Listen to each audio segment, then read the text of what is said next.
오늘부터 우리는 산상수훈 말씀을 통해서 또 주님께서 우리에게 주신 귀한 말씀을 함께 묵상하고자 합니다. 산상수훈이 저에게 준 귀한 은혜가 너무 크기에 이 말씀을 여러분과 함께 꼭 나누고 싶었는데, 이 귀한 예배를 통해서 하나님께서 그런 은혜를 주시니 얼마나 감사한지 모르겠습니다. 오늘 이 말씀을 통하여서 여러분과 제가 함께 하나님의 그 은혜 속으로 들어가서 하나님이 원하시는 믿음의 귀한 사람으로 세워지는 그런 귀한 은혜 있기를 축복합니다. 심령이 가난한 자와 애통한 자. 하나님께서는 구약의 많은 선지자들을 통하여서 오시리라고 약속하셨던 그 메시아, 그 그리스도, 그분을 통하여 도래할 하나님의 귀한 나라가 예수님께서 이 땅에 오심으로써 드디어 도래했다고 그렇게 말씀하시죠. 이것은 창세 전부터 하나님께서 계획하신 것이고, 하나님께서 그분의 기쁘신 뜻대로 목적하신 귀한 것이었습니다. 마태복음 4장 17절에 보면 이런 말씀이 있습니다. 이때부터 예수께서 비로소 전파하여 이르시되 회개하라, 천국이 가까워 왔느니라, 이런 말씀이 있습니다. 예수님께서 이제 마귀에게 시험을 다 받으시고 하나님께서 보내신 그 메시아의 사역을 시작하시는데, 가장 먼저 하나님의 그 사역의 시작, 예수 그리스도의 그 사역의 시작이 뭐로 시작되는가 하면 회개하라, 천국이 가까이 왔다, 이렇게 말씀을 하셔요. 예수님께서는 산상설교 8복 중에서 가장 먼저 심령이 가난한 자는 복이 있다고 말씀하시면서 그 이유가 뭐라고 말씀하시는가 하면 천국, 바로 하나님의 나라, 그들의 그심이 있기 때문이라고 말씀을 하십니다. 그러면 방금 제가 말씀드렸던 마태복음 4장 17절에 회개하라, 천국이 가까웠다, 이 말씀과 심령이 가난한 자에게 있는 그 복인 천국이 그들의 것입니다, 이 말은 굉장히 큰 매치가 되는 거지요. 예수님께서 첫 번째 외친 복음이 회개하라, 천국이 가까이 왔다, 이렇게 말씀하시는데, 산상수훈에 심령이 가난한 자에게 있는 가장 먼저 언급하는 복이 천국이다 라고 하는 것은 굉장히 의미가 있지요. 그분이 오셔서 처음으로 외친 그 말씀과 우리에게 주시는 그 영적인 복인 이 심령이 가난한 자에게 주시는 그 복이 천국이라고 하는 이 의미는 굉장히 큰 의미가 있는 것입니다. 물론 하나님의 나라가 예수 그리스도가 오심으로 already 이미 도래를 했지만 not yet, 아직 종말론적인 천국은 오지 않았습니다. 완성될 하나님의 그 나라는 지금 오고 있지만 이미 예수 그리스도께서 이 땅에 오심으로 말미암아 그 하나님의 나라가 이미 도래한 것은 사실입니다. 우리는 지금 하나님의 그 나라, 그 영역 속으로 들어와서 살고 있는 예수님의 제자들이고 예수님의 백성들인 거지요. 이러한 사실을 통해서 성경학자들은 산상설교의 주제를 하나님의 나라라고 하는 이 주제를 설정하는데 주저하지 않습니다. 저도 거기에 동의를 합니다.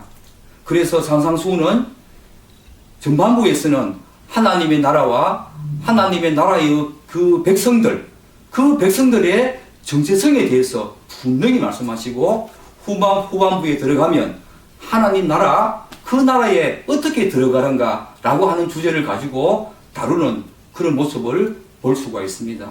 우리 1절 한 번 더 읽어보겠습니다. 시작. 예수께서 무리를 보시고 산에 올라 앉으시니 제자들이 나온지라. 오늘 말씀을 보면 이 말씀이 저는 굉장히 의미 있다고 봐요.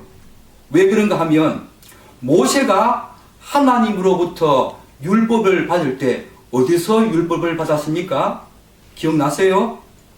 모세가 하나님의 율법을 받을 때 어디에서 율법을 받았습니까? 시내산이지요. 맞습니다. 모세는 하나님으로부터 시내산에서 율법, 십계명을 받았습니다.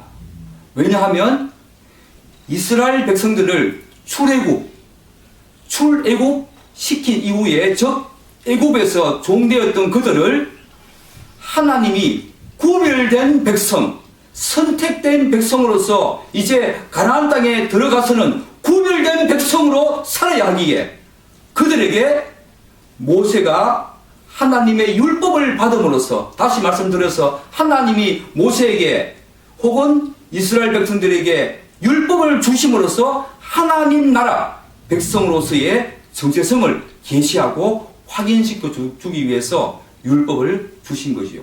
오늘 말씀에도 예수님께서 물론 무리가 많아가지고 산에 올라가신 것도 분명한 사실이지만 저는 그거보다 더 큰 의미를 부여하고 싶은 부분이 무엇인가 하면 모세가 시내산에서 하나님 나라 백성의 정체성을 하나님께서 계시하기 위해서 모세로 하여금 시내산에서 율법을 주신 것처럼 오늘 말씀에 보면은 예수님께서도 산에 올라가셔서 산상설교를 하신다. 이것은 굉장히 중요한 포인트라고 생각합니다. 제자들에게 이제 새로운 이스라엘이 어떤 사람으로, 어떤 성품으로, 어떤 기질로, 어떤 특징으로, 어떤 삶으로 살아내야 할 것인가에 대해서 산에서 이렇게 말씀하신다는 것은 모세가 시내산에서 율법을 받은 것처럼 하나님께서 예수님을 통하여서 새 이스라엘, 영적인 이스라엘로 하여금 하나님 나라 백성의 그 성품과 기질과 그 속성을 말씀하신다는 것은 굉장히 큰 미처가 있고 의미가 있다고 저는 생각을 합니다. 모든 나라에는 국민이 있지요. 하나님 나라에도 백성이 있습니다. 도래하는 하나님 나라는 은혜가 통치하는, 아무 조건도 없고 아무 자격도 없고 아무 하늘도 없고 아무것도 그분께 내세울 곳이 없는데 우리로 하여금 그분이 하나님의 아들을 이 땅에 보내심으로 말미암아 전적인 하나님의 선물로 그 아들 하나님을 이 땅에 보내심으로 말미암아 그를 믿는 모든 자에게 하나님께서 주시는 그 구원의 선물, 그것을 받은 자, 바로 그 사람은 은혜의 나라에 들어온 사람인데, 바로 하나님 나라는 그 은혜가 통치하는 바로 그런 나라지요. 하나님의 은혜로 하나님 나라에 들어온 백성들은 그 백성들의 성품과 삶이 어떠해야 하는가에 대해서 분명히 알아야 할 것입니다. 그래서 오늘 예수님께서는 제자들에게 산상수훈을 통해서 그 말씀을 하시고 있는 것입니다. 다시 말씀드려서 하나님께서 그분의 기쁘신 뜻과 그분의 그 무한하신 사랑과 그분의 그 전적인 은혜로 말미암아 창세전에 선택한 그 백성들을 이 땅에 내어 보내실 때에 어느 시기에 내어 보내실지는 잘 모르겠지만 그 선택한 백성이 태어나는 그 순간부터 계속 하나님께서 충족하는 은혜로 말미암아 우리를 선택한 것도 은혜지만 그분이 우리가 이 땅에 태어나면서부터 그 선택한 백성들에게 계속 충족하는 은혜로 말미암아 하나님의 말씀을 듣게 하시고 부르셔서 중생케 하시지요. 거듭나게 하십니다.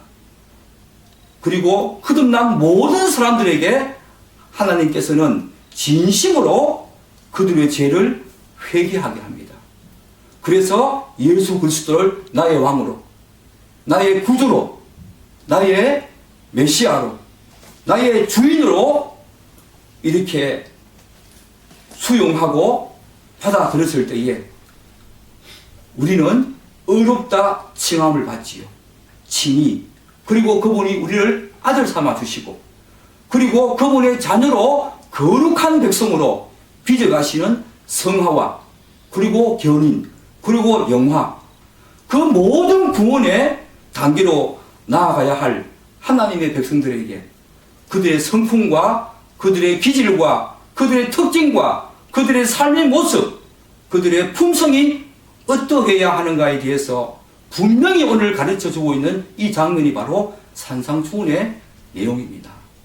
상상설교는 이런 복을 받는 조건을 말하는 것이 아니라 이미 하나님의 복을 받은 사람들, 하나님의 은혜로 하나님의 영역에 들어온, 하나님의 나라에 들어온 그런 백성들이 어떤 속성을 가지고, 어떤 기질을 가지고, 어떤 품성을 가지고 살아야 하는가, 그런 말씀을 하는 부분이 바로 이 산상수훈이죠. 모세가 시내산에서, 그리고 예수님께서 산에서 이렇게 귀한 말씀을 전한다는 것은 굉장한 의미가 있고 공통점이 있다는 것을 여러분이 기억하시면서, 제가 팔복을 하나하나 강의를 하기 전에 전체적인 팔복의 구조를 먼저 짧게 말씀을 드리겠습니다. 먼저 3절에 보면 신능이 가난한 자, 4절에는 애통한 자, 5절에는 온유한 자, 6절에 보면 의에 줄이고 monmon한 자가 나오지요. 그런데 여러분 중요한 것은요, 심령이 가난하면 애통해야 합니다. 많이 슬퍼해요. 많이 슬퍼하는 자는 마음이 온유해집니다. 마음이 온유한 자는 의에 줄이고 monmon한 자, 즉 그분과의 올바른 관계를 유지하기 위해서 의에 줄이고, 그리고 그분과의 바른 관계를 유지하기 위해서 어떻게 하면 내가 그분과의 바른 관계를 계속 유지할까 목말라 합니다. 요 네 가지는 바로 하나님과 인간과의 관계, 내 자신과 결부시켜 본다면 하나님과 나와의 관계를 이야기하는 부분입니다.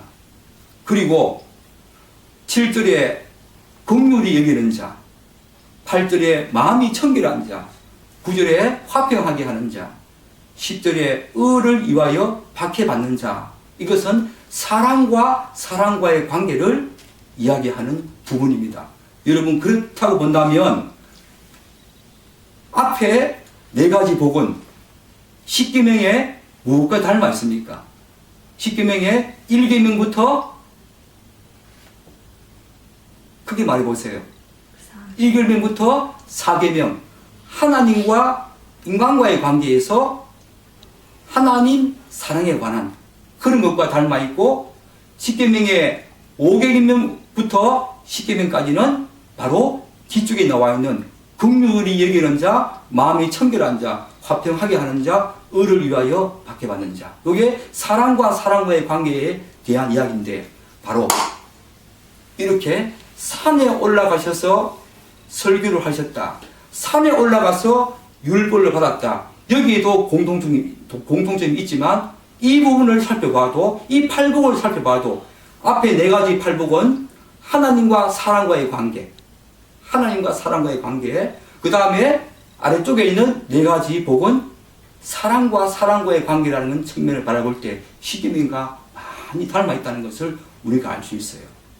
뿐만 아니라 중요한 것은 하나님과 사랑과의 관계에 심령이 가난한 자는 사랑과 사랑과의 관계에 긍휼히 여기는 자와 또 깊은 관련이 있어요. 심령이 가난한 자가 되면요, 남을 긍휼히 여기는 자가 됩니다. 그리고 4절에 애통하는 자, 많이 울면요 마음이 청결한 자가 됩니다. 그리고 온유한 자가 되면요, 9절에 온유한 자는 어디를 가든지 간에 화평을 만드는 자가 됩니다. 그리고 6절에 의에 줄이고 목마른 자가, 즉 하나님과 사랑과의 관계에서 의에 줄이고 목마른 자가 되면요, 10절에 사랑과의 관계에서 이루어지는 의를 위하여 박해를 받는 자와 깊은 관련이 있어요. 이 팔복은요, 이렇게 읽어야 그 의미가 더 드러납니다. 여러분 팔복을 읽는다고 해서 우리가 이해를 다 할 수 있는 부분은 아니지만 저도 이 한 구절 한 구절 읽을 때마다 읽고 기도하고 또 읽고 기도의 골방에 들어가서 기도하고 그런 적이 생각납니다. 팔복은 저에게 엄청난 은혜를 주었습니다. 정말 눈물로 읽지 않으면 읽을 수 없는 그런 복된 내용이었습니다. 바로 팔복은 하나님 나라의 그 백성들의 성품이 어떠해야 하는가, 그 기질과 품성이 어떠해야 하는가, 나 자신을 돌아보는 귀한 계기가 되었습니다. 팔복은 바로 이런 구조를 갖고 있다는 측면에서 굉장한 의미가 있고, 그래서 성경학자들은 이 팔복을 가지고 하나하나가 독립적으로 떨어져 있는 것이 아니라 서로서로 위에 복이 아래 복을, 또 그 복이 아래 복을, 이래서 골드 체인이라고 해서 금사슬이라고 하면서 그렇게 팔복을 이해했습니다. 여러분, 그렇다면 오늘 첫 번째 신령이 가난한 자에 대해서 우리 한번 살펴보겠습니다. 먼저 3절을 한번 읽어보겠습니다. 시작. 신령이 가난한 자는 복이 있나니 천국이 그들의 것이며. 여러분, 세상에 가난을 좋아하는 사람 있겠습니까? 특별한 사람 아니면 가난을 좋아하는 사람은 이 세상에 없을 것입니다. 이 세상은 끊임없이 가난에서 벗어나기 위해서 명예와 부와 지위와 신분, 이런 것들의 상승을 위해서 끊임없이 자기 자신을 노력하고 자녀들에게도 그렇게 강요하고 공부시키고 학원 보내고 학교에 보내기도 하지요. 그래서 이 세상은 그렇게 하지 못한 사람을 실패다라고 낙인 찍습니다. 루드라고. 이것이 바로 세상의 가치관이지요. 그런데 오늘 예수님께서는 가난한 자가 복이 있다 그럽니다. 세상과 전혀 다른 우리에게 다른 가치관을 우리에게 주시고 있지요. 물론 여기에서 가난하다 이 말은 물질적인 가난을 의미하는 것은 아닙니다. 여기서 복이 있다 이 말은 정말 말로 표현할 수 없는, 이루 말할 수 없는 그런 행복한 상태, 하나님이 약속하신 구원이 실현되는 그것을 체험한, 그리고 그것을 체험하기 시작한 사람들이 마음속으로 느끼는 심오한 기쁨을 복이 있다, 이렇게 해석을 합니다. 여러분, 신약 성경에서는 물질 이 복에 대한 내용을 중립적인 입장에 섭니다. 그러면서도 예수님께서는 이런 말씀을 하시지요. 오히려 부자가 천국에 들어가는 것이 낙타가 바늘 구멍으로 들어가는 것보다 더 어렵다, 이런 말씀을 하시는가 하면, 또한 부자와 나사로 비유, 그리고 재물과 나를 겸하여 섬길 수 없다, 이런 측면을 본다면 오히려 신약에서는 물질에 대한 복을 거의 강조하지 않는다, 이렇게 이야기를 할 수가 있겠습니다. 중립적인 입장에 서 있지만 물질에 대해서 하나님께서 은혜를 주셔서 그 사람에게 물질을 주실 때에 하나님께서 주시는 그 은혜로 말미암아 부자가 될 수 있고 많은 물질을 소유할 수 있다는 그런 것도 분명히 있지만, 그런 것도 일정 부분 인정해야 하지만 신약에서는 물질적인 복을 그렇게 많이 강조하지 않습니다. 오히려 예수님께서는 부자와 나사로 비유를 들면서 그 거지인 나사로가 오히려 천국에 들어가는 이야기를 하고 있고, 물질과 나를 겸하여 섬길 수 없다. 그리고 뭐라 합니까? 부자가 천국에 들어가는 것이 그렇게 어렵다라고 하시면서 물질에 대한 이 부분에 대해서 부정적으로 약간 말하는 듯한 그런 뉘앙스를 우리에게 주기도 합니다. 그렇기 때문에 신약이 말하는 이 복은, 여기서 예수님께서 가난하다 이 말이 물질적인 어떤 가난함을 의미하는 것이 아니듯이 신약이 말하는 복은 영적인 복을 의미한다. 그래서 오늘날 이 조국 교회의 이 번영 신학과 영광 신학, 이것은 우리에게 굉장한 그런 어떤 유익보다는 오히려 우리에게 이 조국 교회에 부정적인 영향을 끼치는 측면이 저는 더 많다고 생각합니다. 부자가 되어야 하나님께 복을 받은 것이다, 이렇게 가르치는 것은 번영 신학인데 그렇지 않습니다. 여러분, 구약은 그럴지 몰라도 신약의 복은 예수님께서도 그렇게 말씀하십니다. 영적인 복이다. 신령이 가난한 자가 복이 있다. 이렇게 말씀하셔요. 번영신학과 성공신학이 지금 교회에 들어와서 복을 받는 것은 물질에 대한 복을 받아야 하나님은 그를 사랑하고 하나님이 그에게 복을 주시는 것이다. 이렇게 가르치는 것은 지금 복음에서 많이 빗나간 그런 복음의 본질에서 많이 빗나간 저는 그런 가르침이라고 생각합니다. 신약은 그렇게 말하고 있지 않습니다.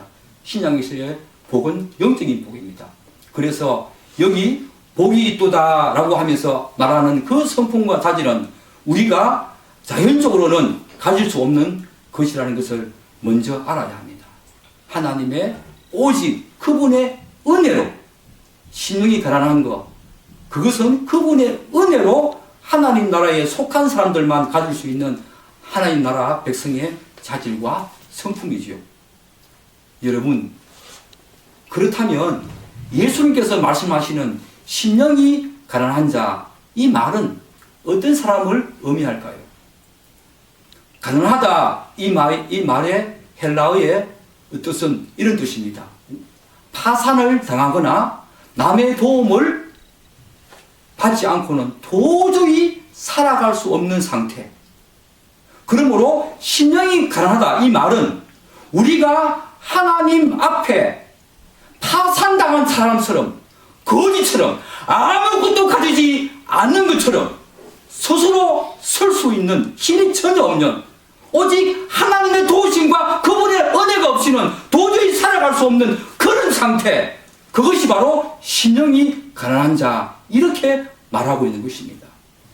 하나님의 말씀과 그분의 거룩함, 그분의 존귀와 그분의 그 영광과 그분의 그 은혜 앞에 섰을 때에 자신의 내면을 비추어 볼 때 자신의 그 내면 어디에서도 모든 것이 다 파산당한 것처럼 하나님께 어느 것 하나 내설 곳이 전혀 없는 영적 가난 그 자체가 자기의 내면 여기저기에서 발견되는 것을 보게 되지요. 다른 사람은 이 정도만 되면 성공했다, 이 정도만 되면 신앙생활을 정말 잘한다고 칭찬을 하지만 자기 자신이 하나님의 그 거룩함과 은혜와 그 긍휼과 자비와 사랑 앞에 자기의 내면을 한번 비추어 보니까, 그 말씀의 거울에 자기 자신의 내면을 한번 비추어 보니까 하나님 앞에 전혀 내설 곳이 없는 그런 가난, 그런 영적인 상태가 바로 신령이 가난한 상태입니다. 여러분은 그런 상태입니까? 여러분의 심령은 지금 어떠세요? 여러분의 심령은 지금 이렇게 가난합니까? 하나님께 내세울 곳이 있다고, 하나님 저 이것저것도 하잖아요, 예배는 꼭 가잖아요, 말씀을 읽잖아요.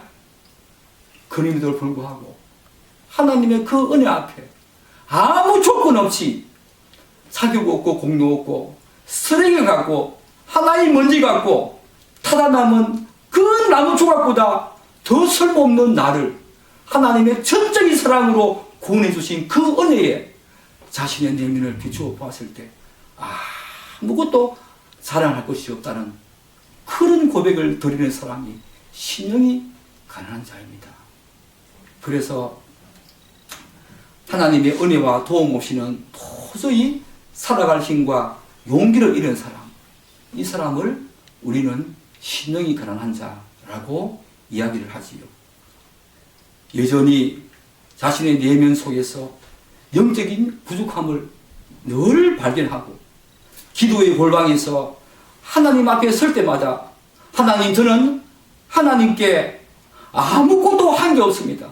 하나님께 아무것도 자랑할 것도 없고 내세울 것도 없습니다. 저는 하나님의 은혜가 필요합니다. 하나님의 은혜가 없다면 저는 하루도 살 수 없는 그런 영적인 가난한 사람입니다 라고 고백하는 사람이 신령이 가난한 사람입니다. 그러면서 예수님께서는 이 신령이 가난한 자들에게 복이 있다 그러는데 어떤 복이 있다 그래요? 천국이 그들의 것입니다, 이렇게 말하지요. 물론 이 천국은 종말론적으로 우리가 가야 할 그 하나님의 나라, 그것도 일정 부분 포함을 하고 있지만 이 천국은 현재로적인 천국을 말합니다. 현재 하나님의 아들 예수님이 오셔서 그분이 가지고 들어온 그 천국, 하나님의 통치와 하나님의 주권과 하나님의 다스림과 하나님의 섭리가 작동하는, 하나님의 통치가 작동하는 그 나라가 천국이죠. 그런데 우리가 조금 이 부분을 이해할 필요가 있어요. 뭐냐 하면 다른 복음서에서는 그냥 하나님의 나라라고 바로 사용을 하지요. 그런데 마태는 주로 천국이라고 이야기를 합니다. 왜 그런가 하면 마태는 누구를 대상으로 이 복음서를 쓰고 있지요? 유대인이죠. 그래서 과거에 아주 옛날에 이 유대인들이 하나님의 말씀을 다시 필사할 때에 여호와라고 하는 이름만 나와도 그들이 다시 목욕 재개를 하고 다시 몸을 단정하게 해서 여호와라고 하는 이름을 못 쓰고 아도나이라고 했다고 그래요. 그래서 이 마태도 하나님이라고 직접 이름을 못 부르고 하나님 나라라고 직접 하나님이라고 언급을 못하고 그냥 천국 이렇게 말하고 있지요. 여러분은 하나님 그분 앞에 예배 드릴 때에 어떤 모습으로 예배 드리세요? 정말 그분을 경외하고 정말 그분을 두려워한 마음으로 여러분 예배를 드리고 있습니까? 어떤 마음으로 여러분 예배를 드리세요? 요즘 교회에 가보면 예배가 예배답지 않는 경우가 얼마나 많은지 몰라요. 하나님이 여러분에게 그런 대상밖에 안 됩니까? 나를 구원해 주신 그분이 직접 이 땅에 성육신하셔서 우리 죄가 얼마나 크기에 우리 죄가 얼마나 심각하기에 하나님의 아들이 직접 이 땅에 오셔서 죽어야 할 만큼 그렇게 큰 죄를 위해서 우리를 위해서 대신 그분이 죽어주셨는데 그래서 우리에게 구원을 주셨는데 그분을 향해서 드리는 예배가 여러분 어떤 예배입니까? 정말 그분을 경외하고 두려워하면서 그분 앞에 날마다 섭니까? 여러분 그렇게 서야 합니다. 꼭 그렇게 서주시기를 여러분 당부합니다. 그렇게 서야 합니다. 하나님께서는 그 하나님의 나라가 신령이 가난한 자에게 있다 그럽니다. 즉 하나님께서 그들 안에 계셔서 그들의 삶의 모든 영역에서 하나님의 다스림과 통치와 그분의 사진과 그분의 교제와 그분의 성령으로 우리를 충만하게 하신다 이야기를 하고 있습니다. 여러분 이거보다 더 큰 복이 있을까요? 세상에 이것보다 더 큰 복이 있을까요? 저는 이제 기도의 맛을 조금 알겠어요.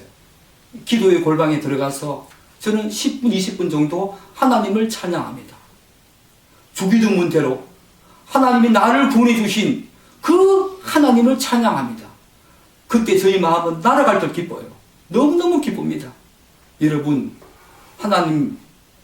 하나님께서 이 더러운 죄인 안에 계셔서 나와 사귀고 계시고 나와 교제하고 계신다.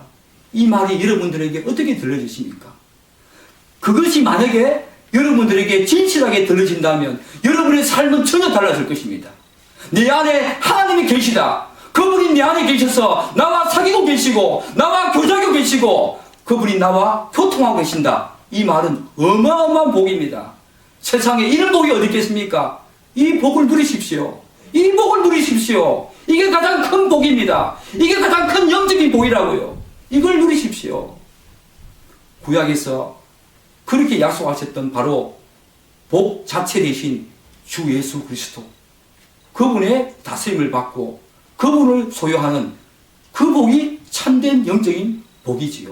그런데 오늘 보면 다른 복은 다 그들이 4절 보면 그들이 위로를 받을 것이요 온유한 자 보면 땅을 기업으로 받을 것이며 라고 모든 복에 대한 그 결과를 미래형으로 말하고 있는데 오늘 3절 다시 한번 읽어볼까요? 시작. 신령이 가난한 자는 복이 있나니 천국이 그들의 것임이요 라고 현재형으로 말하고 있다.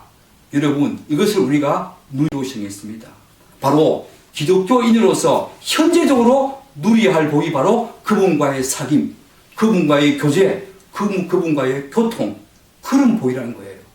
이것을 누리지 못하는 그런 사람은 정말 그리스도인이라고 하더라도 불행한 사람이지요. 비참한 사람이지요. 아마 두 가지 중에 하나일 것입니다. 이런 복을 못 누리는 사람. 첫 번째는 거듭나지 않아서 교회는 다니지만 구원을 받지 못한 사람이거나, 아니면 거듭은 났지만 하나님께서 주신 그 은혜의 방편, 말씀과 기도와 성례를 통해서 하나님의 그 사귐이 거의 없어서 그분이 주시는 하나님의 영적인 복을 누리지 못하기 때문에 그럴지도 모르겠습니다. 다른 것은 다 미래적인 보상이지만 이 신령이 가난한 자가 주는 복은 현재형이라는 것, 우리가 지금 바로 그 복을 누려야 한다는 것을 여러분들은 반드시 기억하시기 바랍니다.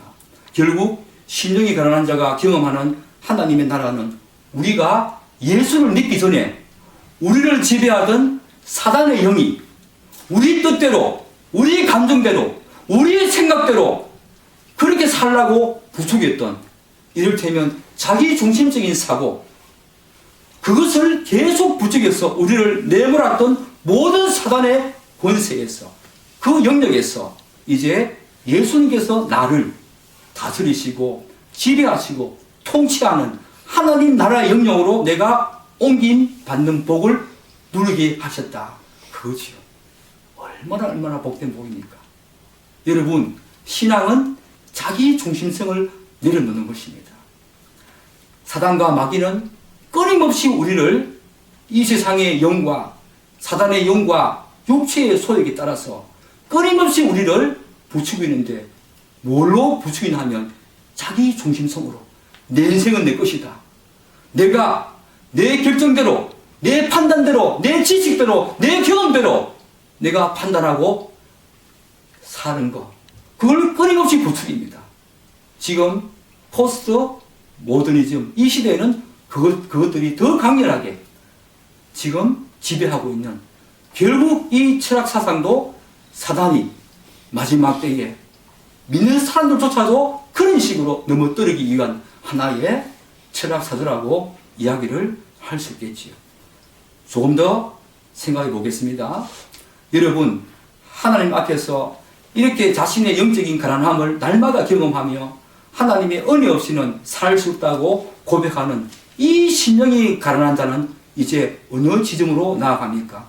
우리 4절 함께 읽어보겠습니다. 시작. 애통하는 자는 복이 있나니 그들이 위로를 받을 것입니다. 모든 사람들은 행복해 하고 싶죠. 가난하고 싶지도 않고 행복해 하고 싶어 합니다. 그래서 세상 사람들은 슬프고 고통스러운 그런 삶보다는 웃고 즐기고 쾌락을 즐기고 노세 젊어서 노세, 그게 유행할 만큼 그런 삶을 더 추구하고 열망하며 자신들의 삶 속에서 최대한 슬픔과 애통함과 비통함과 고통함, 그것을 없이 하려고 무진장 애를 쓰고 있지요. 세상은 그렇습니다. 물론 자신들의 힘으로는 도저히 막을 수 없는 그런 슬픔도 우리에게 찾아오기도 합니다.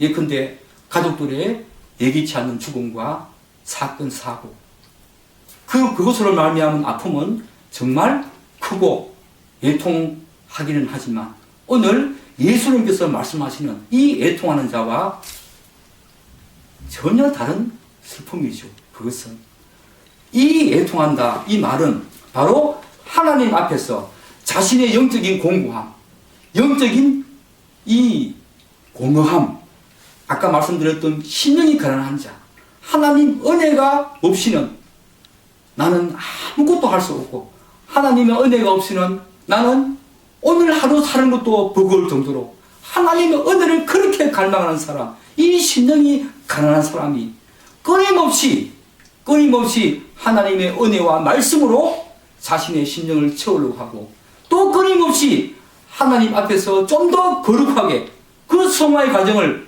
아름답게 거쳐 가려고 자기 삶을 몸부림치지만, 어디 가서 삶의 영역에 있던 간에 그렇게 몸부림치지만 끊임없이 계속되는 이 사단의 유혹, 이 세상의 세상의 영, 그리고 이 육체의 소욕에 의해서 넘어지는 자신을 보면서 자신의 그 연약함과 타락한 본성이 자아내는 이 더러운 죄성을 발견하게 되지요. 그때 하나님 앞에서 처절하게 통곡하고 가슴을 찢으면서 울부짖고 슬퍼하는 것, 그것이 바로 애통하는 자입니다.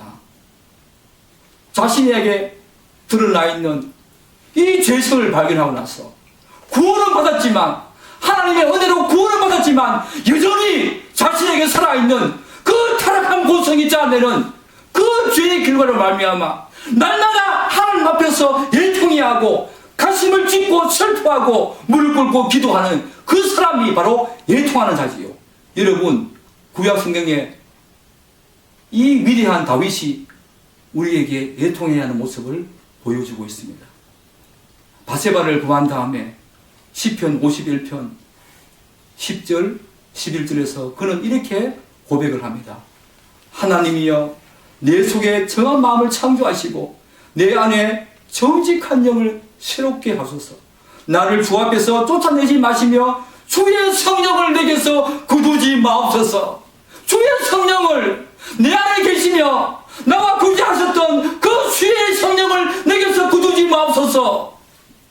이렇게 가슴 찢으며 심상을 적치며 울었던 그 다윗의 모습을 우리가 기억할 때에 그것이 바로 애통하는 모습입니다. 여러분은 여러분의 죄의 그 본성이 자아내는 그 죄의 결과로 말미암아 애통해야 합니까? 정말 기도의 골방에서 하나님의 그 구원의 은혜에 감사해서 내가 이렇게 살아야 하는데, 구원의 조건은 아니지만 나에게 분명한 삶의 어떤 행위로, 나의 믿음이 행위로 드러나야 하기에, 하나님께서 원하시는 그 거룩함의 그 성화의 과정을 거쳐가야 하기에 내가 그렇게 살아야 하지만 그렇게 살지 못해서 여러분의 가슴을 찢으면서 애통해야 합니까? 애통해야 합니까? 여러분 자신을 한번 돌아보십시오. 그런 애통함이 있습니까?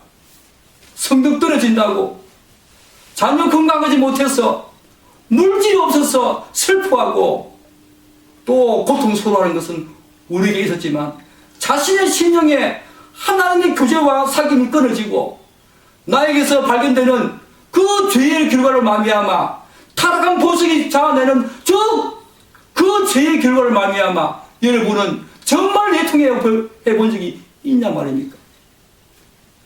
애통해 보았습니까? 다윗은 그렇게 애통했습니다. 왜? 하나님과의 누림이 너무너무 풍성하고 부유함을, 이 복음이 주는, 이 구원이 주는 그 풍성함과 부유함을 그는 알았기 때문에 하나님이여, 제발 나에게서 성령을 거두지 마옵소서, 이렇게 고백하는 이 다윗의 애통함을 우리는 들어야 합니다. 우리는 배워야 합니다.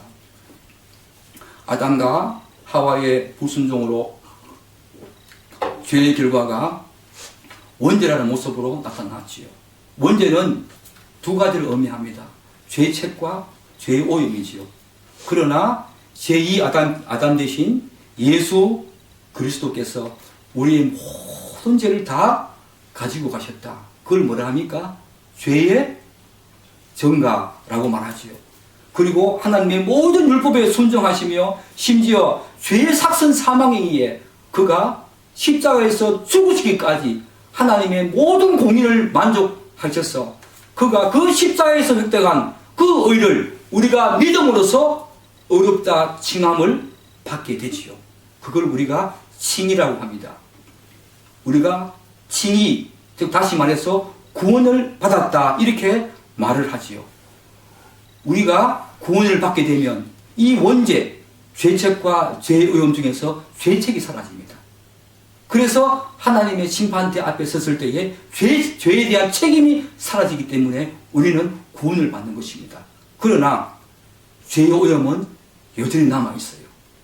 이 세상을 떠날 때까지 이 세상의 영과 육체의 소욕과 사단의 영에 계속해서 끊임없이 그 죄의 유혹이 우리에게 다가오면서 이 죄의 본성은 여전히 우리에게 잔존하면서 자꾸 죄를 짓게 합니다. 죄의 오염, 그것으로 말미암아 여러분들은 정말 애통해 본 적 있습니까? 성경은 3시대로 구원을 말합니다. 구원을 받았다, 즉 칭의, 이렇게 말하기도 하고요. 빌립보서 2장 12절에 보면 두렵고 떨림으로 구원을 이루라.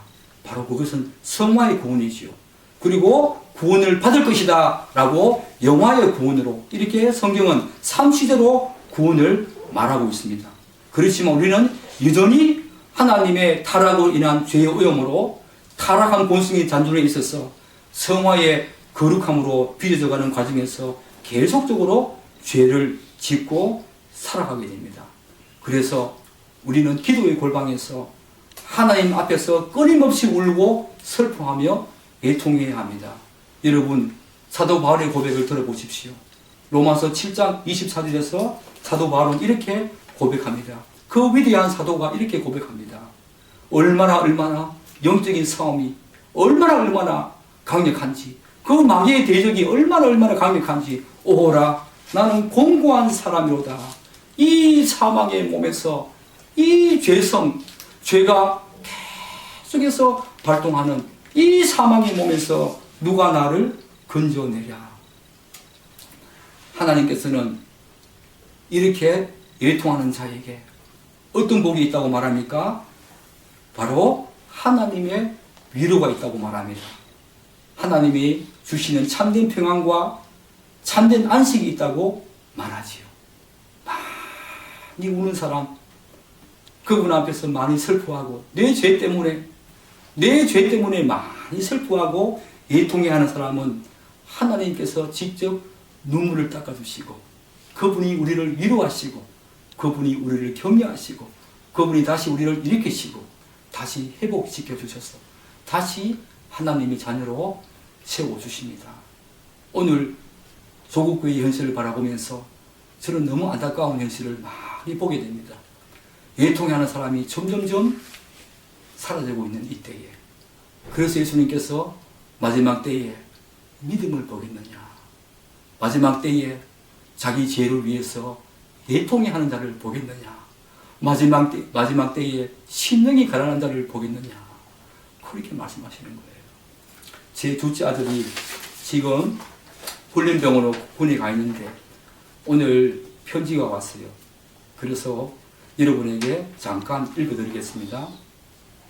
다른 것은 다 빼고 중요한 부분만 읽겠습니다. 아버지, 32사단에서 2분의 주일, 그리고 54단에서의 3분의 주일날 예배를 못 드려서 정말 마음이 아파요. 여기 훈련을 받고 보니 믿음 공동체의 소중함, 교제의 환희, 말씀의 거룩함이 너무나 크게 느껴져요. 그래서 주일날은 쭉 기도로 보내고 있어요. 우리가 오전에 이 가정교회에서 예배 드리는 시간이 되면 가끔은 눈물나게 예배를 드리고픈 그런 날도 있었고요. 물론 평일에도 매 순간 기도로 하루하루를 만들어가고 있고요. 빨리 집에 가서 온 가족과 함께 하나님께 영광 돌리고 그리고 예배를 빨리 드리고 싶은 그런 마음이 간절한 저녁입니다. 여러분, 제 둘째 아들이지만 이런 자가 바로 심령이 가난한 자, 애통한 자지요. 예배를 사모하는 자, 하나님이 보고 싶어서 예배를 사모하고 말씀을 사모하고 하나님이 거기에 계셔서 이 아이를 이렇게 만들어 주신다는 것이 저는 너무너무 기뻐요. 이런 사람이 마음이 가난한 자이고 심령이 가난한 자이고 그분 앞에 죄가 있을 때 회개하며 또 애통해하는 그런 사람이지요. 여러분에게 당부합니다. 여러분에게 권면합니다. 심령이 가난한 자, 그분의 은혜를 사모하십시오. 그분이 무조건적으로 나를 선택하신, 그리고 부르시고 나를 구원해 주신 그분의 은혜를 사모하면서 여러분 날마다 그분 앞에 내설 곳이 전혀 없는 그런 사람임을 고백하면서 기도의 골방에서 죄가 있을 때마다 빨리 들어가서 울고 가슴을 찢고 애통해하는 그런 사람이 되십시오. 그것이고 하나님의 위로와 하나님의 격려와 하나님의 사랑, 하나님이 눈물을 여러분에게 분명히 닦아주실 것이라고 저는 확신합니다.